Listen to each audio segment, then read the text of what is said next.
Hello everyone, welcome to our channel education hotspot. अपनी आज की क्लास में हम लोग अपने chapter change in development in rural society को आगे कंटिन्यू करेंगे। ठीक है, तो यहाँ पे हम लोग बात कर चुके थे एग्रेरियन स्ट्रक्चर की। एग्रेरियन स्ट्रक्चर में जो चेंज आ रहा था, एग्रीकल्चर के अलावा और क्या क्या एक्टिविटीज़ थी जिनमें रूरल एरिया के जो लोग होते हैं वो इन्वॉल्व होते हैं। तो हमारा आज का टॉपिक है transformation in rural society after independence. मतलब अब बात कर रहे हैं हम 1947 के बाद की। 1947 के बाद रूरल सोसाइटी में क्या क्या चेंजेस आए। ट्रांसफॉर्मेशन का मतलब क्या होता है, बेसिकली चेंजेस। तो क्या क्या चेंजेस यहाँ पे इंट्रोड्यूस किए गए आफ्टर इंडिपेंडेंस रूरल सोसाइटी में। When we are talking about rural society, तो देखिए उस समय हमें पता है कि एग्रीकल्चर डोमिनेंट थी। जो सोसाइटी थी वो पूरी तरीके से क्या थी, एग्रीकल्चर डोमिनेंट थी। जो अदर एक्टिविटीज़ थी वो बहुत नाम मात्र के लिए, और बेसिकली ब्रिटिशर के टाइम तक तो इतनी ज़्यादा अदर एक्टिविटीज़ थी भी नहीं। ये बाद में जाके और आज की डेट में हम देख रहे हैं तो अदर एक्टिविटीज़ काफ़ी ज़्यादा हमें देखने को मिलती हैं। यहाँ पे अब हम ट्रांसफॉर्मेशन की बात करें तो यहाँ पे जो है सोशल रिलेशन में चेंजेस आए, ट्रांसफॉर्मेशन हुए। अब वो क्या क्या चेंजेस थे, तो पहला चेंज तो ये था कि increase in the use of agricultural labour. अब एग्रीकल्चर जो लेबर थी, जो लोगों को हम एज अ लेबर यूज़ करते थे, वो बहुत ज़्यादा इंक्रीज हो गए बिकॉज डिमांड चीज़ों की क्या होने लगी थी, इंक्रीज होने लगी थी। A shift from payment in kind to cash. पहले क्या होता था कि काइंड में पेमेंट चलती थी even for the purpose of trade. Normally तो ठीक है, नॉर्मली तो बहुत बात तक भी रूरल एरिया में बार्टर सिस्टम भी चला है, ठीक है। बट ट्रेड के पर्पज़ के लिए पहले काइंड में पेमेंट चलती थी। जैसे कि आप मुझसे चावल ले लीजिए, मैं आपसे गेहूं ले लूँ, या कुछ भी और सामान, ग्रेन्स एक्सचेंज कर लिए। तेल के बदले आप मुझसे, सरसों है मेरे पास, मैंने यहाँ सरसों का तेल बनाया है रिफाइन करके, तो आप मुझसे वो तेल ले लीजिए और मुझे बदले में इन रिटर्न कुछ और गुड्स दे दीजिए। तो अब यहाँ पे सिस्टम चेंज हो गया, ये काइंड वाला सिस्टम नहीं, कैश का सिस्टम चलेगा। लाइक जिन बच्चों के पास इकोनॉमिक्स है तो दे विल अंडरस्टैंड ये कंसेप्ट। आपने मनी एंड बैंकिंग का जो यूनिट है उसमें मनी में पढ़ा होगा कि बार्टर सिस्टम ऑफ एक्सचेंज में प्रॉब्लम होती है standard for deferred, sorry, lack of double coincidence of want वाली। तो lack of double coincidence of want में यही होता है। लेकिन मनी जब आई, जो उससे ये प्रॉब्लम सॉल्व हो गई, और money serve as a medium of exchange. मतलब अब जब आप उसको पर्सन को कैश पे कर रहे हो तो वो उस कैश से अपनी ज़रूरत की, अपने हिसाब से कोई भी चीज़ें परचेज कर सकता है। वहीं यहाँ पे अगला चेंज क्या देखने को मिला, लूजनिंग ट्रेडिशनल बॉन्ड और हेरिडिटरी रिलेशनशिप बिटवीन फार्मर और लैंड ओनर्स। जो पुराने जो रिलेशनशिप चले आ रहे थे कि लैंड ओनर होगा, वो खेती करवाएगा, और ये सारे सिस्टम, जमींदारी और फ्यूडल कंसेप्ट, ये सब चीज़ें, ये जो ट्रेडिशनल तरीके के बॉन्ड होते थे, जो ये सब सिस्टम था, ये थोड़ा थोड़ा कम होने लगा। Rise of a class of free wage labourer. Free wage labourer, जैसे मैंने पहले भी आपको ये कंसेप्ट यहाँ पे बताया था ना। पहले तो देखो बॉन्डेड लेबर काइंड ऑफ बंधुआ मजदूरी चलती थी। आप फ्री में काम करवाते थे, आपने उस पर्सन को क्या बना लिया, बंधुआ मजदूर बना लिया। उसको आपके लिए फ्री में काम करना पड़ेगा, एंड देन उसकी पूरी फैमिली ही क्या हो जाती थी, इंगेज हो जाती थी। उसके बाद उसके जो बच्चे होंगे वो भी आपके यहाँ एज अ बॉन्डेड लेबर काम करेंगे। तो यहाँ पे एक बॉन्डेड लेबर का कंसेप्ट तो नहीं, क्योंकि कॉन्स्टिट्यूशन बन चुका है, चीज़ें आएंगी, तो वहाँ पे थोड़ा सा बॉन्डेड लेबर तो हमने बिल्कुल ही हटा दिया था कि बॉन्डेड लेबर तो होनी ही नहीं चाहिए। तो यहाँ पे एक कंसेप्ट आया किसका, अब आप लोग मुझे बताएंगे कॉन्स्टिट्यूशन में किस जगह पे बॉन्डेड लेबर को हटाने की बात की गई है। ठीक है, कोई मतलब कौन सा आर्टिकल, अगर आपको आर्टिकल रिमेंबर है, या आप बताओगे कौन सा पार्ट है, मतलब फंडामेंटल राइट में बात की है, ड्यूटीज में बात की है, डीपीएसपी में बात की है, किस जगह पे ये बॉन्डेड लेबर को हटाने की बात की गई है। ठीक है, तो यहाँ पे एक नई क्लास इमर्ज होकर आई जो कि क्या थी, फ्री वेज लेबरर थे।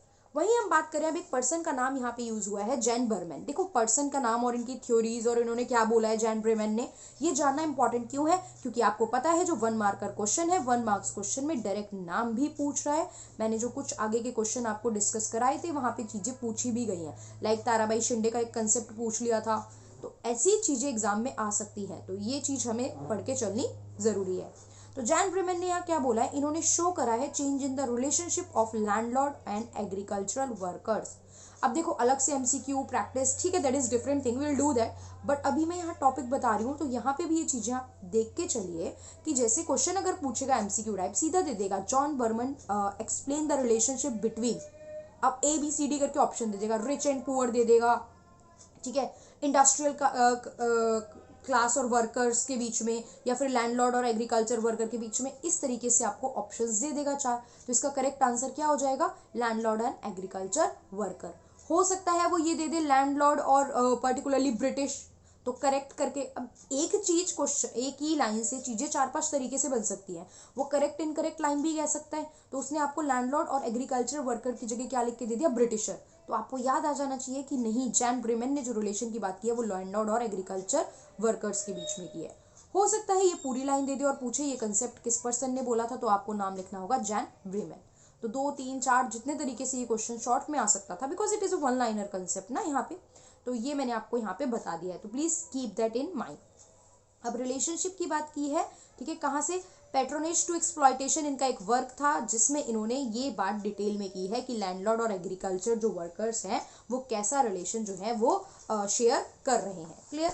इसके बाद अगर हम बात करें, देखो ट्रांसफॉर्मेशन जो हो रहा था, सॉरी फॉर दिस, ट्रांसफॉर्मेशन जो हो रहा था ना वो शो कर रहा था इंडिकेट कैपिटलिस्ट कंसेप्ट। क्या शो कर रहा था, कैपिटलिस्ट कंसेप्ट शो कर रहा था। कैपिटलिज्म के बारे में मैंने पहले भी आपसे डिस्कस किया है, जहां पे कुछ लोग प्राइवेट पीपल काम कर रहे हैं, राइट, कुछ प्राइवेट लोग काम कर रहे हैं for the purpose of earning money, profit motive से काम करते हैं, not for the motive of social welfare. तो अब ऐसी अप्रोच देखने को मिल रही थी, बिकॉज हमने देखा एग्रीकल्चर में क्या हो रहा था, एग्रीकल्चर में हो रहा था कमर्शलाइजेशन।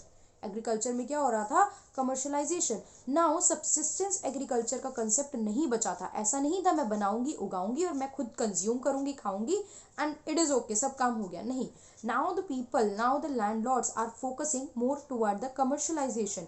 हम अपनी ऐसी फसल उगाएंगे हम जो मार्केट में बेची जा सकती हो, जिसकी मार्केट में वैल्यू हो, जिसे बेच के मुझे अच्छा प्राइस मिलेगा। अब देखिए बुक में पूरे पैराग्राफ कई बार समझने में थोड़ी सी चीज़ें पढ़ के बहुत क्लियर नहीं होती हैं कुछ बच्चों को, वैसे तो बहुत मुश्किल लैंग्वेज नहीं है एनसीईआरटी की, राइट। तो यहाँ पे हम इस तरीके से फ्लो चार्ट बनाएंगे तो हम 4, 5, 6 लाइनों का काम बस इन कुछ वर्ड्स में करके समझ पाएंगे। बट ऐसा नहीं है एग्जाम में जब क्वेश्चन आएगा तो आप ये फ्लो चार्ट बना के काम खत्म समझेंगे, ठीक है ना। 4 मार्क्स का क्वेश्चन अगर आ रहा है तो you have to write it in detail, but समझने के लिए और माइंड में रखने के लिए दिस कंसेप्ट इज वेरी मतलब ईजी पड़ता है जनरली, ठीक। अब हम देखते हैं कि क्या हो रहा था, रूरल एरियाज की हम बात करें तो रूरल एरिया में हो रहा था कमर्शलाइजेशन। कमर्शलाइजेशन मीन्स व्हाट, लोग अब ऐसी क्रॉप बना रहे थे जिनको बेच के फायदा हो सकता है मार्केट में, जो मतलब मार्केट में वैल्यू रखती हैं और ज़्यादा अमाउंट की सेल हो सकती है, और बेचने पे फोकस था उनका कि मतलब हम मार्केट को टारगेट करेंगे। इससे क्या हुआ, इससे इकोनॉमी बढ़ी, मतलब एरिया बढ़ा जहाँ पे वो बिजनेस कर रहे हैं, ट्रेड कर रहे हैं। इससे मनी भी इंक्रीज होगी, जब आप कमर्शलाइज करोगे, इकोनॉमी एक बड़ी इकोनॉमी मिल रही है आपको, तो यहाँ पे आपके पास जो पैसा है, फ्लो ऑफ मनी है, वो भी इंक्रीज होगा। और जब मनी इंक्रीज हो रही है, काम बढ़ रहा है, तो इससे बहुत से लोगों को एम्प्लॉयमेंट मिल रही है, या फिर छोटा मोटा बिजनेस, खुद ही इंसान अपना ही ट्रेडर बन गया, अपना ही ओनर बन गया, खुद ही एंटरप्रेन्योर बन गया, तो वो बिजनेस में टर्न हो जाएगा। तो इससे लोगों के पास एम्प्लॉयमेंट एंड बिजनेस अपॉर्चुनिटी क्या होंगी, इंक्रीज होंगी। क्लियर हुआ ये कंसेप्ट। उसके बाद हमारे पास आता है, देखो एक एग्जांपल यहाँ पे मेंशन करा है कि क्या हो रहा था 19वीं सेंचुरी के टाइम पे महाराष्ट्र की अगर हम बात करें तो महाराष्ट्र में कॉटन कल्टीवेशन के लिए बहुत ज़्यादा लैंड दी जा रही थी। जो लैंड ओनर्स थे ना, जो लैंड ओनर्स थे वो जो अपनी लैंड यूज करवा रहे थे, अब खुद तो खेती नहीं करते थे ना ये जाके, ये खेती किससे करवाते थे, ये लेबरर से खेती करवाते थे। तो वो जो लेबरर खेती कर रहे हैं, ठीक है, वो जो बेसिकली खेती यहाँ पे कर रहे हैं, उनको क्या किस चीज़ की खेती बहुत ज़्यादा करवाई जा रही थी, कॉटन की। Cotton cultivation is happening at a very large scale, because उस टाइम पे ग्लोबली जो थी कॉटन की डिमांड बहुत ज़्यादा थी। डिमांड बहुत ज़्यादा है, आप बना के बेच रहे हो, आप फुलफिल कर पा रहे हो तो ठीक है ना, सामने वाले की डिमांड फुलफिल हो रही है और आपको भी अर्निंग हो रही है, आपको भी इसके बदले क्या मिल रहा है, पैसा मिल रहा है। तो cotton farmer become directly link with the world market. यहाँ पे कॉटन फार्मर डायरेक्टली क्या हो गए, वर्ल्ड मार्केट से लिंक हो गए, क्योंकि वो सेल कर पा रहे थे, ठीक है, ठीक है।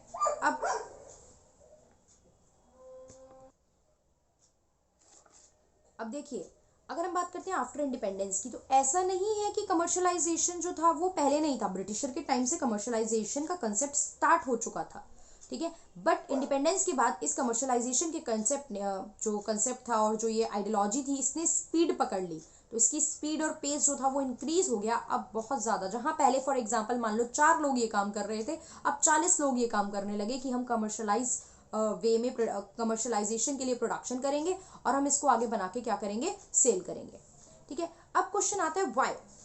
ठीक है, अब ऐसा क्यों हुआ कि एकदम से स्पीड पकड़ ली, या कैसे ये स्पीड पकड़ पाए? तो वाई एक क्वेश्चन अगर मैं रेज करूं तो why it is happening because government try to modernise rural economy. अब हम गवर्न कर रहे हैं, हमारी कंट्री हम अपने अकॉर्डिंग चला रहे हैं। Now there are no Britisher who are controlling over us. तो यहाँ पे जो गवर्नमेंट थी वो ट्राई कर रही थी कि रूरल इकोनॉमी को मॉडर्नाइज होना चाहिए, because more than 70% of our population at that time was dependent on the agriculture. And if we want to improve, if we want to stand in the world, in the global, at the global level, then we have to improve that agriculture section, because industry एकदम से establish करना was not in our hand. ठीक है, service sector में तो you are giving services to some other companies और sectors जो हमारी कंट्री के हैं भी नहीं। ठीक है, तो अर्निंग मिल रही है, सैलरी बेस आप काम कर रहे हो, but if we want to stand at a global level तो हमें अपने एग्रीकल्चर को स्ट्रॉन्ग करना पड़ेगा। दैट्स वाई गवर्नमेंट का मेन फोकस था एग्रीकल्चर पे। तो रूरल इकोनॉमी को स्ट्रेंथन करना उनका मेन मोटिव था। और स्टार्टिंग में जो आप आज प्रॉपर शहर और ये सब चीज़ें देख रहे हो, बिल्कुल शुरू से ऐसा थोड़ी था, सब धीरे धीरे over the period of time ही तो चीज़ें डेवलप हुई हैं। This is the result of that. ठीक है, तो अब हम अगर यहाँ पे देखें तो यहाँ पे हमारे पास आगे आता है हाउ। अब हाउ दिस हैपन्स, लाइक हम बात कर रहे हैं आफ्टर इंडिपेंडेंस स्पीड इंक्रीज हुई, ये सब चीज़ें हुआ। तो हाउ दिस हैपन में अगर हम देखें तो यहाँ पे आता है state also invested in infrastructure, irrigation, roads, electricity. State ने भी इंफ्रास्ट्रक्चर में इन्वेस्ट करना, मतलब सेंट्रल लेवल पे गवर्नमेंट काम कर रही है, बट स्टेट वाइज भी आप थोड़ा थोड़ा, स्टेट की जो गवर्नमेंट है वो भी अपने स्टेट की अगर डेवलपमेंट पे फोकस करेंगे then it will be very beneficial. ठीक है, तो यहाँ पे इंफ्रास्ट्रक्चर। अब रूरल इकोनॉमी के लिए अगर हम बात करें, अगर पंचायत सिस्टम की बात करते हो और 11th में पॉलिटी पढ़ के आए हो तो you will be well aware कि जो ये पंचायत वाला सिस्टम और म्यूनसिपैलिटी वाला सिस्टम है, this is not from the very beginning, 1947 से नहीं था। ये सब चीज़ें 1991 में आई है ना, when over the period of time ज़रूरत फील हुई, देखा गया कि यार नीचे तक डेवलपमेंट करनी है तो वहीं के लोगों को आगे आना पड़ेगा, वहीं के लोगों को मैनेजमेंट एडमिनिस्ट्रेशन देना पड़ेगा।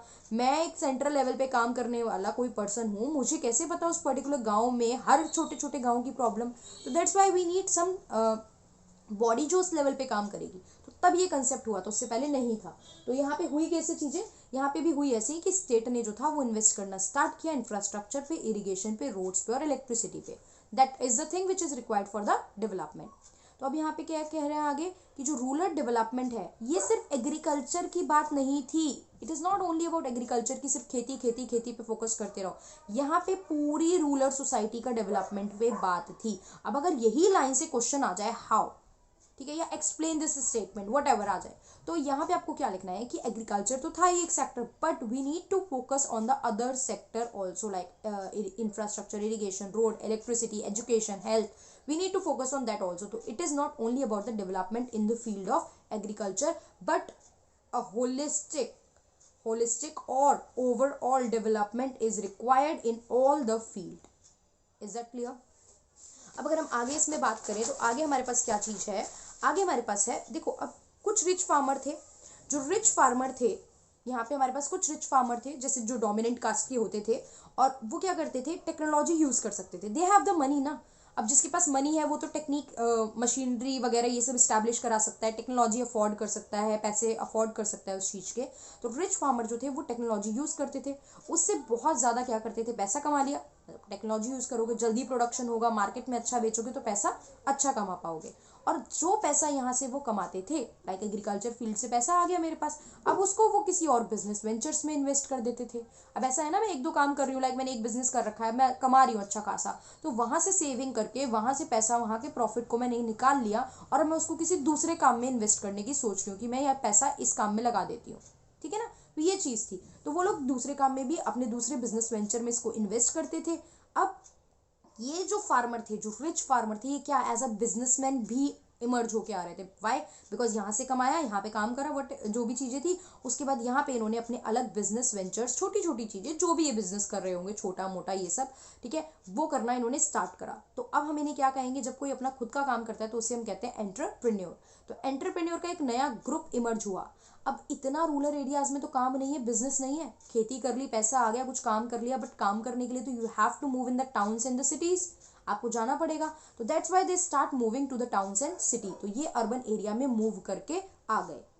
पूरा देखो सिंपल सी बात है, क्रोनोलॉजी वाली बात हो गई ना, कि कैसे सीक्वेंस में चीज़ें हो रही हैं, क्यों हो रही हैं, ये था इसलिए ये हुआ, उसके बाद ये होने लगा तो लोगों ने ये करना स्टार्ट कर दिया। ठीक है। तो इस तरीके से लिंक करके थोड़ा सा आपको इसे समझ के चलना है। अब जब ये अर्बन एरियाज में आ गए तो देखो, कहते नहीं है, अभी तो देखो सब लोग मोस्टली शहर में रह रहे हैं, बट बहुत से ऐसे लोग होते हैं, लाइक फॉर एग्जाम्पल मेरे फादर एक टाइम पे यहाँ पे सेटल होने आ गए, ठीक है, उन्होंने काम यहीं स्टैब्लिश कर लिया। अब now we all are living here. But father के फादर यानी कि मेरे जो ग्रैंडफादर हैं, he belong to a rural area, वो एक रूरल एरिया से बिलोंग करते हैं, तो वो गांव का एरिया है, ठीक है। अब उनके सारे बच्चे काम करने के लिए बाहर आके सेटल हो गए हैं, ठीक है, और they all moved to the urban areas. तो अब क्या होता है, बाहर आए, शहर में रहे, शहर में रह के कमाना स्टार्ट किया, ठीक है, यहाँ पे जा रह के आप अर्निंग कर रहे हो, तो यहाँ पे आप क्या कहला रहे हो, अब आप इकोनॉमिकली स्ट्रांग हो गए हो और आप पॉलिटिकली भी डोमिनेट कर सकते हो वहाँ पे अदर पीपल को who are not very rich और वेल्दी। आप पहले से ही रिच थे, आपने यहाँ पे काम करा, प्रॉफिट कमाया, उसके बाद एक और बिजनेस स्टार्ट कर दिया। नाउ इकोनॉमिकली आप वेल्थ में आ गए हो, तो जो इकोनॉमिकली थोड़ा सा पावर में है, एक पावर दूसरी पावर को खींचती है, तो you are economically well off, तो यहाँ पे एक पॉलिटिकली मतलब दबदबा, एक रुतबा और एक एडमिनिस्ट्रेशन में चीज़ें दूसरे पर्सन की क्या हो जाती हैं, वो लिंक्ड अप हो जाती है। तो यही होता है, इसको हम कहते हैं चेंज इन क्लास स्ट्रक्चर। अब क्लास स्ट्रक्चर में चेंज होना स्टार्ट हो गया था। क्लास के बारे में मैं पहले भी बता चुकी हूँ, it is related to the income. फिर भी कुछ डाउट है तो यू गाइस कैन आस्क। अब हम बात करते हैं, देखो ये तो चीज़ हो रही थी इनकम और अर्निंग के मामले में, जब ये लोग कमाने लग गए, चीज़ें होने लग गई, तो यहाँ पे हायर एजुकेशन की डिमांड भी आने लग गई। नाउ दे रियलाइज कि भाई इतनी सी पढ़ाई से काम नहीं चल रहा है, बहुत से काम ऐसे हैं जिन्हें करना है, तो वी नीड हायर एजुकेशन। उस कामों के लिए हमें क्या चाहिए, एजुकेशन चाहिए। अब हम तो एजुकेटेड नहीं है, तो इट्स बेटर कि हमारे बच्चे तो एजुकेटेड हों, ठीक है, ताकि वो आगे फ्यूचर में इस चीज़ को, इस काम को अच्छे से कर पाए। तो नाउ स्प्रेड ऑफ डिमांड हुई हायर एजुकेशन की, और एजुकेशन की जो था वो रूरल एरिया तक भी पहुंचने लगा। अब ये लोग क्या करने लगे, जब अच्छा प्रोफेशन होने लगा, पढ़ने लिखने प्रॉपरली लग गए हैं, तो कोई इंजीनियरिंग कर रहा है, कोई कुछ कर रहा है, ये सब तब से आज तक इवॉल्व हो रही है ना चीज़ें। Now look for that. तो अब यहाँ पे प्रोफेशनल और वाइट कॉलर जॉब्स, ये सब क्या कंसेप्ट होता है। वाइट कॉलर जॉब्स उनको कहते हैं जो प्रॉपर प्रोफेशनल, जैसे जॉब्स होती हैं जो हाई प्रोफाइल प्रोफेशन वाली जॉब है, वो सारी वाइट कॉलर जॉब में आती है। Now you guys have to mention की वाइट कॉलर जॉब्स, कुछ वाइट कॉलर जॉब्स के आप लोग मुझे कमेंट में नेम बताओगे। इसी के साथ एक टर्म है पिंक कॉलर जॉब्स।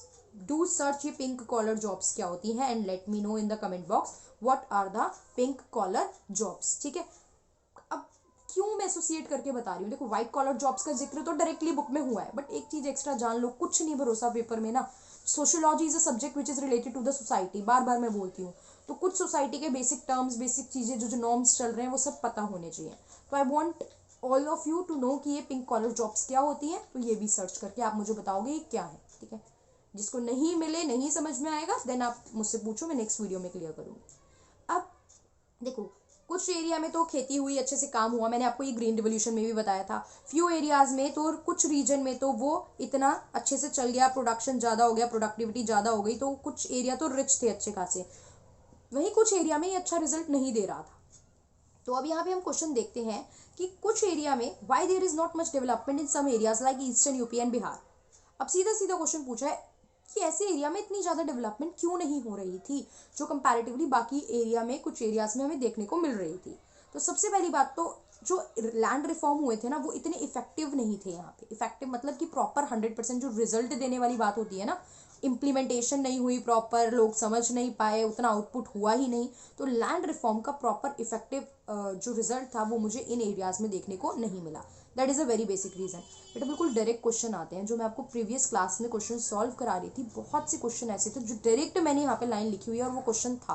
तो अगर आप इतना सीरियस होकर अच्छे से ये भी पढ़ लोगे ना, तो आई एश्योर बहुत ईजी लगेगा आपको पेपर, ठीक है। ये सब्जेक्ट बिल्कुल भी डिफिकल्ट नहीं लगेगा, एंड ट्रस्ट में नहीं है डिफिकल्ट, ठीक है। आप सुन रहे हो, पढ़ रहे हो, तो आई डोंट थिंक कि आपको ये डिफिकल्ट लग रही होंगी चीज़ें, ठीक है। उसके बाद पॉलिटिकल मोबिलाइजेशन की बात हुई। पॉलिटिकल मोबिलाइजेशन मतलब क्या होता है कि यहाँ पे पॉलिटिकल चीज़ें यानी एडमिनिस्ट्रेशन, देखो पॉलिटिक क्या होती है, आप पॉलिटिक्स सुनते ही सीधा लीडर वीडर जो दिमाग में ले आते हो, लीडर्स और ये सब पार्टीज और ये, तो ये लीडर और पार्टी करते क्या है, ये एडमिनिस्ट्रेशन का काम ही तो कर रहे हैं एक तरीके से, स्टेट को, कंट्री को चलाने का ही काम कर रहे हैं ना प्रॉपर। तो अगर ये स्ट्रांग होगा तभी चीज़ें प्रॉपर होंगी। ये वीक पड़ गया, ये अच्छा नहीं है, डिसीजन नहीं अच्छे नहीं ले पा रहा है, रिजल्ट प्रॉपर नहीं आ रहे हैं, तो सब कुछ खराब हो जाएंगी चीज़ें। तो यही है, यहाँ पे पॉलिटिकल मोबिलाइजेशन बहुत था, मतलब चीज़ें उतनी ज़्यादा प्रॉपर यहाँ पे नहीं रिजल्ट दे रही थी।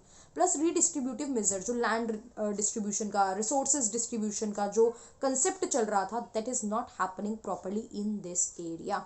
So if a question like this came, आपको ये 3 पॉइंट वहाँ पे मेंशन करने हैं. 2 मार्कर में ऐसे क्वेश्चन पूछ सकता है. आप प्रॉपर लाइन बना के ये 3 लिख दोगे या फिर लिख के ABC करके भी डाल दोगे, then you guys will get the full marks. ठीक है, यहाँ पे पूरे मार्क्स आपको मिलेंगे. उसके बाद नेक्स्ट हम लोग कंसेप्ट देखते हैं. यहाँ थोड़ी बड़ी रख रहे हैं वीडियो, क्योंकि आई वांट कि हम ज़्यादा से ज़्यादा चीज़ें कवर कर ले. ठीक है, इसके बाद एक कंसेप्ट रह जाएगा, एक वीडियो और ग्लोबलाइजेशन लिबरलाइजेशन पे, फिर आपका ये चैप्टर खत्म. ठीक है, how development occur in Kerala. अब यहाँ पे एक जिक्र किया है बुक में केरला के बारे में. तो केरला में जो था डेवलपमेंट कैसे हो रहा था, तो देखो जो चीज़ ईस्टर्न यूपी और बिहार में नहीं हो रही थी वो केरला में हो रही थी. पहला तो बात यही हो गई. तो यहाँ पे पॉलिटिकल मोबिलाइजेशन प्रॉपरली था, रीडिस्ट्रीब्यूटिव मेजर थे, ये सब तो था ही. प्लस यहाँ पे लिंकेज था एक्सटर्नल इकोनॉमी से, मतलब विद गल्फ कंट्री. ये इंटरनेशनल ट्रेड, मतलब इनके यहाँ पे ट्रेड हो रहा था बाहर की कंट्रीज से भी, उनमें से भी स्पेशली गल्फ कंट्रीज. अब गल्फ कंट्रीज क्या होती हैं, डू सर्च इट, गूगल करो और मुझे बताओ. ठीक है, कुछ चीज़ें जितना सर्च करोगे उतना ज़्यादा मैं बता दूंगी, मैं 1-2 चीज़ें बता दूंगी. आप सर्च करोगे तो हो सकता है 1-2 चीज़ों पे और एक्स्ट्रा नज़र पड़े आपकी, and you guys will know more about it. जानिए, नहीं पता चलता है तो प्लीज़ बताइए, फिर उसको भी देखेंगे. क्या 2 चीज़ें बोली है मैंने, पिंक कॉलर जॉब सर्च करना है, गल्फ कंट्रीज सर्च करनी है, प्लस एक वाइट कॉलर जॉब्स के, कुछ वाइट कॉलर जॉब्स के मुझे नेम बताने हैं आप लोगों को. ठीक, अब केरला में ये चीज़ें हुई. फिर केरला में हम देखते हैं, केरला में मिक्स्ड काइंड ऑफ इकोनॉमी थी. केरला में पूरी एग्रीकल्चर बेस्ड नहीं थी इकोनॉमी.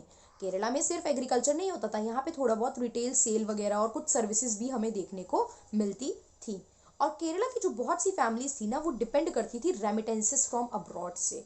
मतलब अब रेमिटेंसेस क्या होता है, रेमिटेंसेस होता है, देखिए जो इंडियंस बाहर रहने गए हैं, जो इंडियंस बाहर की कंट्री में जाके जॉब कर रहे हैं, मैंने एक टर्म आपको बताया था अगर आपको याद होगा, बहुत सारे, देखो ब्रिटिशर जब थे उस टाइम पे भी, आज़ादी से पहले भी बहुत सारे लोग बाहर जाके रहने लग गए थे और फिर वहीं पे ब्रिटिशर ने उन्हें जॉब दे दी थी तो वो काम कर रहे थे. तो आज़ादी के बाद भी ऐसे बहुत से लोग थे जो यहाँ पे वापस नहीं आ पाए थे. उनमें से एक फॉर्म का तो मैंने नाम भी यूज़ किया था आपके साथ, गिरमिटियाज लोग थे, राइट. तो गिरमिटियाज के लेके भी क्वेश्चन आ सकता है. ये पीपल ब्रिटिशर के टाइम पे ही बाहर चले गए थे, बट ये वापस नहीं आ पाए आए और फिर वहीं सेटल हो गए. Generation to generation after generation इनकी वहीं रहने लगी, तो ये लोग वहीं सेटल हो गए. तो ये एक कंसेप्ट हमें ये याद रखना है, गिरमिटियाज. ठीक है, आप चाहो तो इनके बारे में और भी सर्च कर सकते हो थोड़ा सा टाइम निकाल के. फिर हमने देखा कि रेमिटेंसेस, तो जब कोई पर्सन, केरला के बहुत सारे ऐसे पर्सन, ऐसे लोग थे जो बाहर से काम कर रहे हैं, ठीक है, इन सम अदर कंट्रीज काम कर रहे हैं, तो वो वहाँ से यहाँ पे जो पैसा अपनी फैमिली को, जो मनी वो अपनी फैमिली को भेजते हैं. बाहर जाके जॉब कर रहे हो, खर्चे के लिए आप पैसे तो भेजोगे, आपके पेरेंट्स, आपकी फैमिली, मान लो आप अकेले गए हो, वाइफ बच्चे यहीं हैं, मदर फादर यहीं है, तो आप कुछ पैसा भेजोगे उनको यूज़ करने के लिए, तो वो पैसा कहलाता है रेमिटेंसेस. और जो इंडियंस, एक और वर्ड मैं आपको बता देती हूँ, जो इंडियन बाहर रह रहे हैं किसी भी कंट्रीज में, उन्हें कहा जाता है इंडियन डायस्पोरास. क्या कहा जाता है, diaspora. Diaspora is the word. जो इंडियंस, डायस्पोरा सुनते ही आपके माइंड में क्या आना चाहिए, those Indians who are living abroad due to the reasons of, मतलब कोई भी रीजन हो सकता है, जॉब वगैरह ये सब कर रहे हैं, दे आर नोन एज डायस्पोरास. वो पैसा जो यहाँ पे यूज़ करने के लिए भेज रहे हैं अपनी फैमिलीज को, वो कहलाता है रेमिटेंसेस. Is that clear. तो ये चीज़ हमने देखी. उसके बाद देखो सर्कुलेशन ऑफ लेबर का कंसेप्ट. सर्कुलेशन ऑफ लेबर कुछ नहीं है, लेबर मूव कर रही है इधर से उधर, उधर से इधर. इसमें क्या है, माइग्रेशन. जब फॉर एग्जांपल ये एक एरिया है, प्रोडक्शन हो रहा है, ठीक है, अब क्या हुआ, मार्केट में जब एग्रीकल्चर सीजन आता है तो डिमांड बढ़ती है.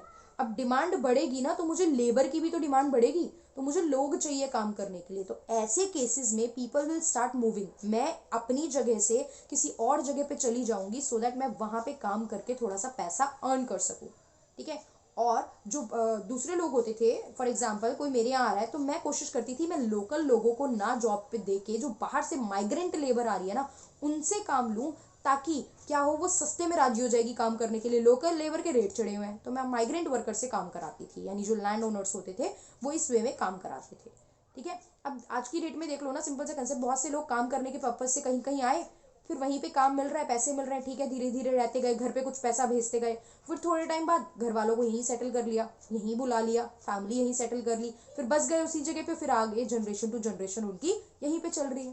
तो ये सब कंसेप्ट जो है ये देखने को मिलता है हमें. तो यहाँ पे सर्कुलेशन ऑफ लेबर है, माइग्रेट कर जाते हैं ज़्यादा प्रोस्पेरस एरिया में. क्यों करते हैं, क्योंकि दूसरी जगह डिमांड ज़्यादा है, प्लस मेरे एरिया में इनइक्वालिटीज़ बहुत ज़्यादा हो रही हैं, और एक साथ अगर मैं ज़्यादा काम करूँगी, मल्टीपल ऑक्यूपेशन में इंगेज होंगी, तो थोड़ा सा कंसेप्ट जो है वो पैसा अच्छा अर्न कर पाऊँगी.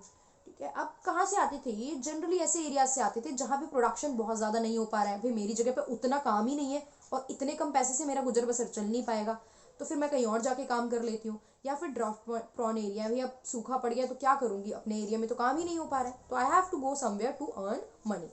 अब कहाँ काम करते थे? देखो, पंजाब एंड हरियाणा के खेतों में कुछ काम कर लिया, यूपी में जो ईंट बनाने की ब्रिक प्लिंस होती हैं, फैक्ट्रीज होती हैं, वहाँ काम कर लिया, न्यू दिल्ली या बैंगलोर में कोई कंस्ट्रक्शन का फॉर एग्जाम्पल काम चल रहा है, ठीक है।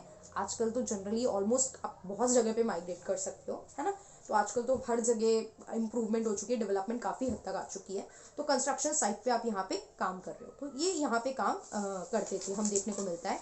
उसके अलावा अगर हम बात करते हैं यहाँ पे, और नेक्स्ट थिंग इज कि एक टर्म यूज हुआ फुटलूज लेबर। फुटलूज लेबर क्या होती है? कि जो माइग्रेंट लेबर थी ना, ये जो माइग्रेंट लेबर थी, एक जगह से दूसरी जगह सर्कुलेट हो रही है for the purpose of work, वही कहलाती है फुटलूज लेबर। तो ये कंसेप्ट किसने दिया था? ये कंसेप्ट भी जैन बर्मन ने दिया था। इन्होंने एक और बात की थी, एग्रीकल्चर जो लैंड ओनर्स थे और एग्रीकल्चर लेबर के बीच की सोशल रिलेशन में ट्रांसफॉर्मेशन की, और फुटलूज लेबर की बात इन्होंने की। ओके, अब इन जो फुटलूज लेबर होती थी, जो माइग्रेंट लेबर होती थी, इनको वेजेस बहुत कम देते थे, रीजन मैंने बता दिया। बाहर से आओगे तो ये कम में भी एडजस्ट हो जाते थे काम करने के लिए। प्लस इनको ऐसा नहीं है कि बाहर से आ रहे हैं, ये हो रहे हैं कुछ कंसेप्ट, तो इनको बहुत ज़्यादा राइट मिल गया है, तो राइट अभी भी इनके पास नहीं था। They do not have many right, land पे कोई राइट इनका नहीं होता था, ठीक। इसके बाद हमारे पास आता है migration and lack of job security. क्यों था ऐसा? ठीक है, तो बहुत ज़्यादा पुअर वर्किंग और लिविंग कंडीशन थी, इसीलिए इनको क्या करना पड़ता था, लोगों को माइग्रेशन करना पड़ता था एक जगह से दूसरी जगह में। उसके बाद अगर हम बात करें तो हम यहाँ पे कंसेप्ट देखते हैं आपका सर्कुलेशन। अब इस सर्कुलेशन का क्या इम्पैक्ट पड़ा? तो देखिए, जो सर्कुलेशन के इम्पैक्ट की बात करूँ तो जो मेरी कंट्री में माइग्रेशन लेबर आ रही है वहाँ पे भी इम्पैक्ट पड़ता है, प्लस जो सप्लाइंग रीजन है जहाँ से जा रही है वहाँ पे भी इम्पैक्ट पड़ता है, तो दोनों जगह इम्पैक्ट पड़ता है। यहाँ पे लेबर मिल रही है काम करने के लिए, लोकल लेबर पे इम्पैक्ट पड़ता था।